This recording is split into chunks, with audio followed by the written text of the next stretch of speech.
Cuando tú ves a una mujer y tú le preguntas cómo son sus sueños, soñamos colectivo, no soñamos individual. Y cuando soñamos colectivo es porque soñamos en esa solidaridad. Yo tuve la fortuna de estudiar agronomía, entonces estudié 3 años en Teapa, Tabasco. Recordar que la trayectoria de nuestro presidente, el licenciado Andrés Manuel López Obrador, la hace en Tabasco. Yo era estudiante y se escuchaba como todo un referente de lo que él hacía. Cuando estaba ya trabajando, trabajé con comunidades nahuas y totonacús en la Sierra Nororiental de Puebla, y recuerdo que en una asamblea de mi organización, la cooperativa Tosepantitatanisque, que significa Unidos Venceremos en náhuatl, va a visitar, en este caso el licenciado Andrés Manuel López Obrador, a la cooperativa, y creyeron conveniente que como yo era una fiel seguidora de él, pudiera compartir qué estábamos haciendo, ¿no? Cuando a mí me dijeron, yo dije, encantada. Nosotros le compartimos qué estamos haciendo al presidente, le hice la ruta del café. Recuerdo que quien llevaba al presidente me dijo, tienes 1 hora. Y la verdad que fue un halago, se quedó con nosotros casi 4 horas. Recuerdo que caminando ya después del regreso de la ruta, me dijo, compañera, valdría mucho la pena lo que están haciendo acá, replicarlo en muchas partes del país. Eso fuera un sueño. En caso de una servidora, pues después de que conocí al licenciado, pues me fui agregando a la parte del movimiento. Fue en el 2011. Morena inicia como el Movimiento Regeneración Nacional, como una asociación civil.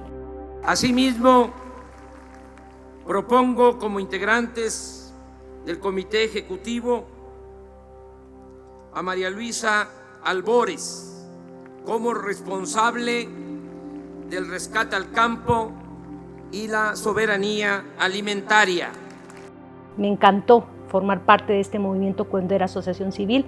Formé parte de lo que fue la Comisión Indígena y Campesina. Nuestro movimiento se hace después partido, decide hacerse partido en una asamblea, y en esos tiempos pasa algo importantísimo. En 2014 se da la reforma energética, y cuando se da la reforma energética fue el acabose para muchos pueblos rurales, porque resulta que su territorio estaba concesionado, y estaba concesionado para megaproyectos, donde a la gente ni siquiera se le preguntaba y ni siquiera se le daba información cercana de qué iba a pasar con su territorio. Era también como ese olvido, como ese desdén al pueblo, era estorbarles como pueblo.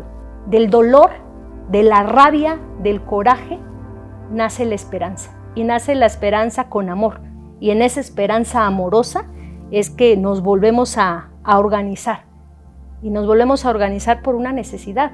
Una servidora, cuando fue la Convención Nacional de Morena para hacerse partido, yo vengo de movimiento, quería que siguiera siendo movimiento, no partido, pero creo que fue muy bueno que haya sido partido, porque es el partido que llevó a nuestro presidente y que hace posible encaminar la Cuarta Transformación. Después de estar trabajando en el partido, con el partido, me metí fuertemente en la defensa del territorio, en la defensa por la vida. Empezamos a hacer asambleas y a sumar a través de la información directamente a la gente de qué iba a pasar con el territorio. Fueron tiempos complicados y difíciles, teníamos un gobierno estatal en contra, obviamente quien estaba gobernando en ese momento, el municipio, también estaba en contra, estaba favoreciendo todas esas concesiones, proveyendo de información de quienes nos oponíamos a estos megaproyectos.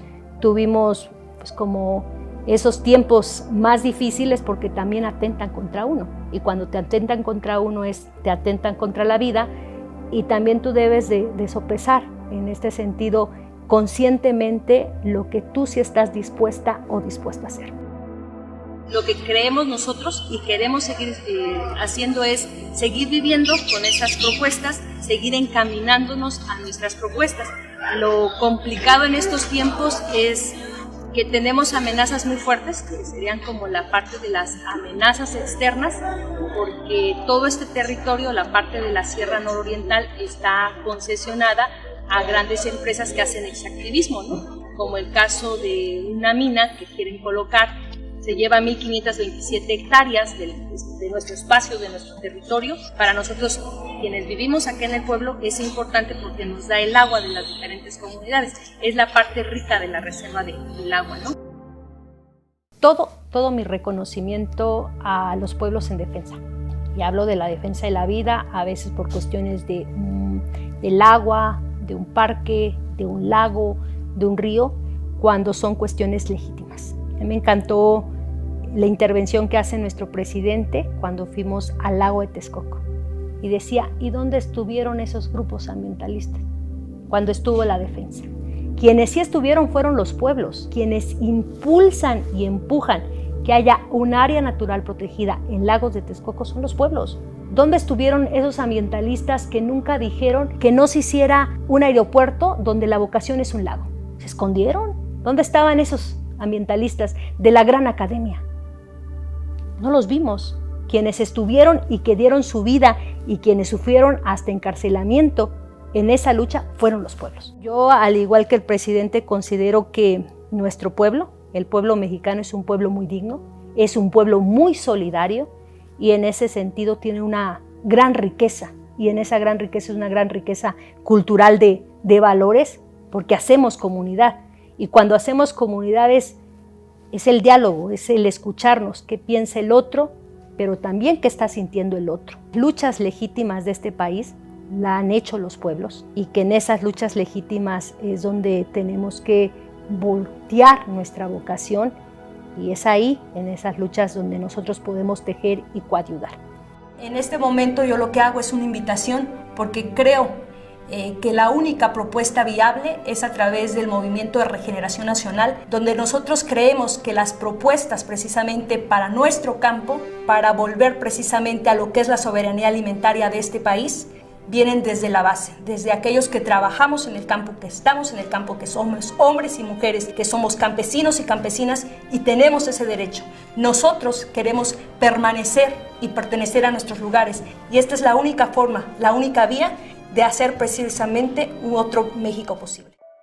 Hay que decirlo, la mayor parte de defensores, cuando vas a grupos de defensores ambientales legítimos del pueblo, vas a ver que en la mayoría son mujeres, son compañeras.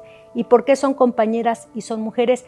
Porque la mujer toma un compromiso y una responsabilidad que no es fácil evadirlo con el recurso y con el dinero.